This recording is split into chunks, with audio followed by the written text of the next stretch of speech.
Deni Avdija, who has turned into an absolute star for your Portland Trailblazers. He had 41 points on Wednesday night. Dude, like how many times does this have to happen? Deni Avdija looks like an absolute star. What did you see from Deni on Wednesday, Tom?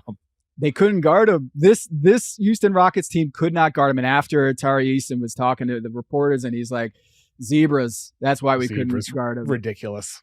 Dude, this guy was barreling down the lane. No one could stay in front of him. He had 3 and 1s. 3 and 1s in the final 4 minutes of the game. How often does that happen where a guy is able to get into the teeth of the defense and finish through contact and get those calls? By the way, 41 points for a guy going against Steven. He just decked Steven Adams on that clip going into the paint. Steven Adams! And Steven Adams in the front row here. He's so strong. LeBron James talked about it with Steve Nash on Mind the Game about how he is the most physical driver in the game right now.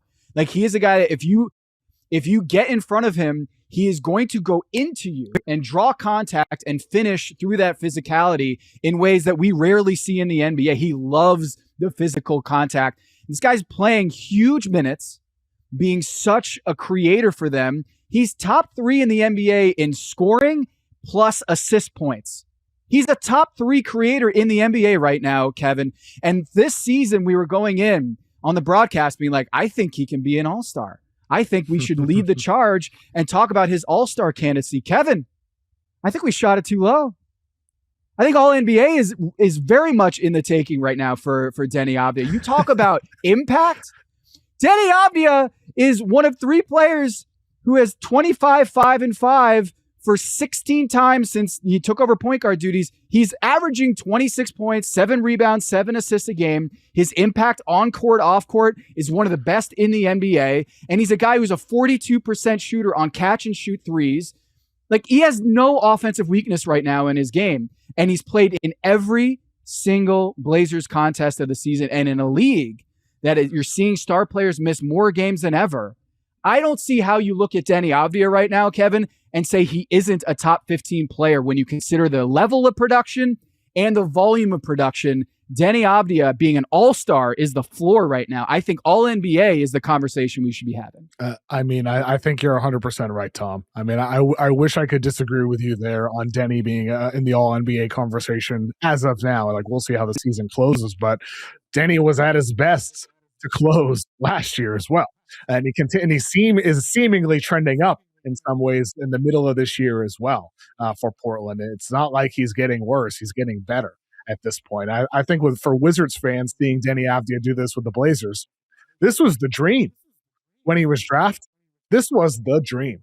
Is Deni turning into this 6'7", 6'8", versatile shot creator, driver, versatile defender as well. This was who he looked like playing overseas. And it just took forever to get there. It took 6. This is year 6 for him, year 2 with Blazers. But it's like development is not always linear, Tom. It's just not. Like, this Deni Avdija is a great reminder of that, where sometimes it's a long and winding road for these players to turn into what they will inevitably be at their peak. And Deni Avdija, this was the vision for him. I remember, like, there's this clip of Mike Schmitz, formerly of Draft Express, who now is an assistant with the Blazers, where on that draft night, he called Deni the steal of the draft. And so what did the Blazers do? Basically, like, months after hiring Mike Schmitz, they go and trade for Deni Avdija. And then here we are with him turning into this guy that does indeed look like the steal, or at least one of the steals of his year in the NBA draft. It's really remarkable from that 2020 draft class it was, right? No. What year was Deni? Deni was 2019. Right, Kev, let me just tell you something real quick about Deni Avdija. 2020 was Deni's year. Kev, he's making $11 million in 27-28 season. That's insane. That's like the Wizards. That's incredible. The Wizards got him on an amazing contract. Amazing deal. Descending contract. It's a descending contract where he's most expensive right now, and then he gets cheaper, quote unquote. As we progress to 27-28, he's about $11.5 million contract, and he's playing at an all NBA. Those paychecks getting smaller.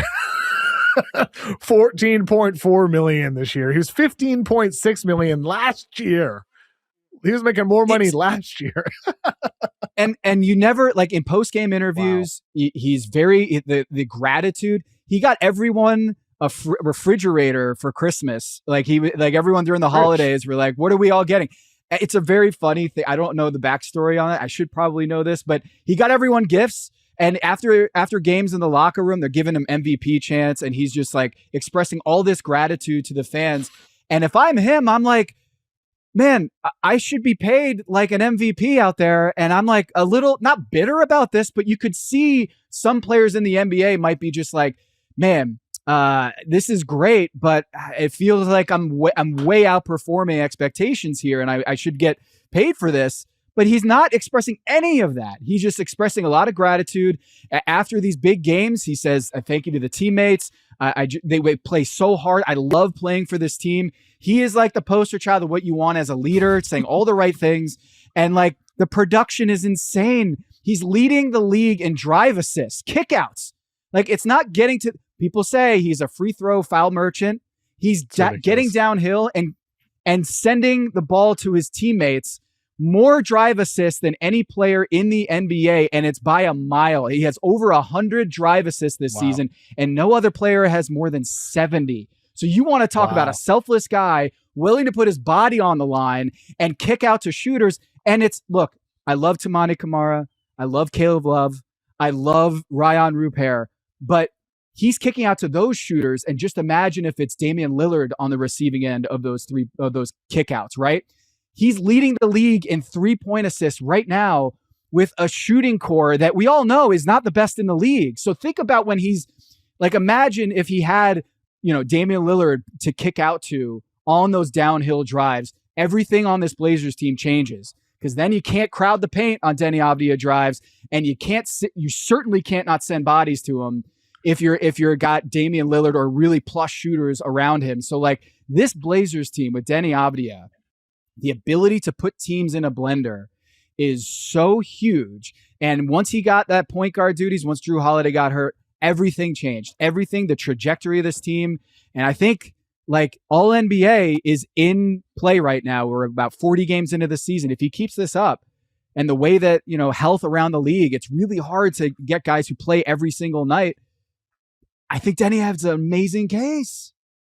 He does have an amazing case. And I think the foul grifting stuff is just absurd with him. Nobody can stay in front of him right now. Nobody can.